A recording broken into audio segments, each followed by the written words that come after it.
বন্ধুরা, আজকের হচ্ছে গুরু পূর্ণিমা, তাই জন্যে বাড়িতে দেখুন এখানে পুজো করেছি। লক্ষ্মী নারায়ণ সবাই পুজো হয়েছে, সিন্নি দিয়েছি, সত্যনারায়ণের সিন্নি দিয়ে আজকে পুজো হয়ে গেল। আর যেহেতু পূর্ণিমা ভাত খেতে নেই, তাই জন্য এই পরোটা করেছি হালকা তেলে, আর এখানে হচ্ছে আলু পটলের ডালনা করেছি। এই হচ্ছে দুপুরবেলা মানে বিকেলবেলার খাওয়া। এখন বাজে 4:15 ঘড়িতে।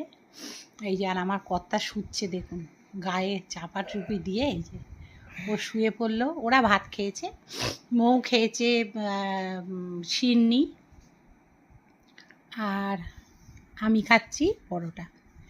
ঠিক আছে, ও বললো সিন্নি খেয়ে পেট ভার হয়ে গেছে, আর কিছু খাবে না, তাই নাতনিও ভাত খেলো, ব্যাস আর কিছু না। তাহলে এই অবধি রইল আজকের ভিডিওটা।